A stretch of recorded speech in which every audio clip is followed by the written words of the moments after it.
Hi guys, shout out. Ngayong gabing ito ay magkaka-shout ulit tayo sa GCash. Part 2 na ito guys. Ayun guys, magkaka-shout ulit tayo sa GCash.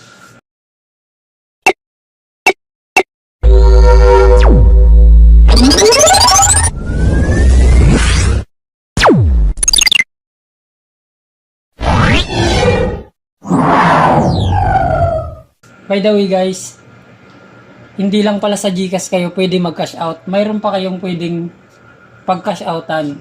Halimbawa, Maya, pwede rin kayo mag-cash out sa Maya, sa Shopee Pay, Palawan, StarPay, Fortune Pay, at marami pang iba.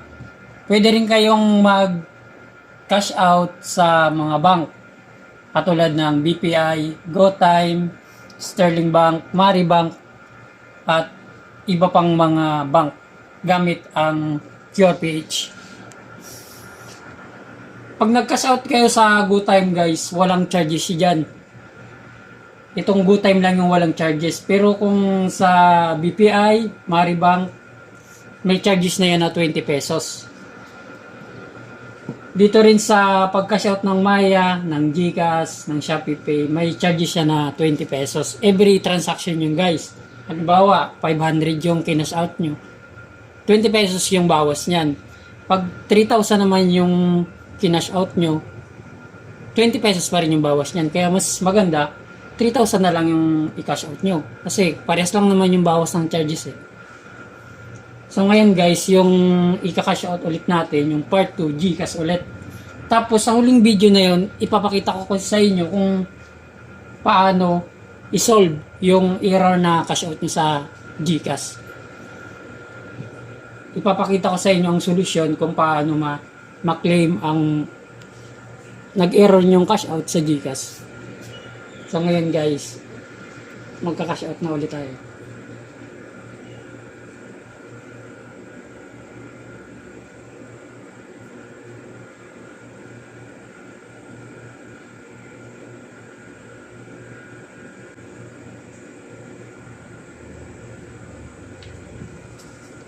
Ito guys, pindutin nyo lang yung cash out, tapos e-wallet, tapos GCash part 2.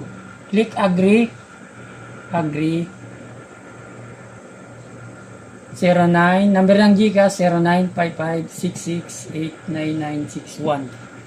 Proceed. Yung i-cash out natin guys 1,000. Ayan guys, kiklik ko yung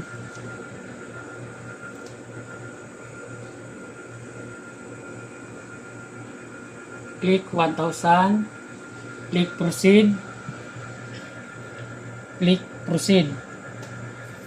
tapos dito guys pipindutin nyo yung QR, scan.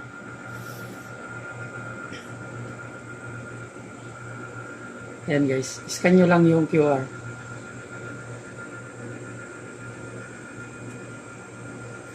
"45 seconds lang siya guys, kailangan may scan nyo agad, tapos mapin nyo agad dito yung 1,000 kasi 45 seconds lang siya. Once kasi na matapos yung seconds na yan, pwede siyang mag-error. Pero papakita ko sa inyo yung solution kung paano ma-claim yung error na cash out mamaya.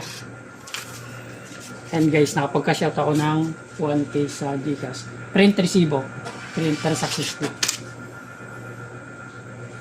Ayun guys, kung sakaling nag-error yung cash out nyo, ganito nyo lang gagawin yung pag-claim ng error cash out.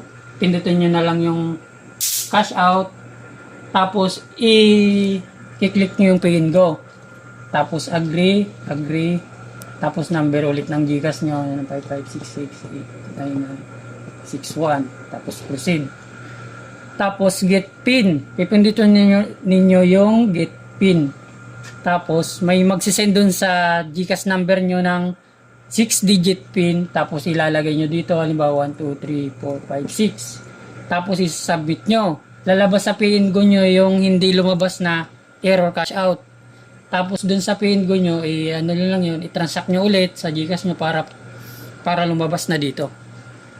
Continue na lang yun, sundan nyo na lang, basta ganun yung paraan nya kapag nag-error. Pwede rin kayong, kung wala dun sa pay and go, pwede rin nyo i-scan tong QR na to para mag-create kayo ng ticket sa customer service. Kung sakaling hindi nyo nakita yung error nyong cash out. Para 1 to 2 days, pwede nyo pa rin makuha yung nag-error nyong cash out. Ganun pa rin yung proseso. So, ayan lang guys, yung part 2 ng cash out ng GCash. Thank you guys.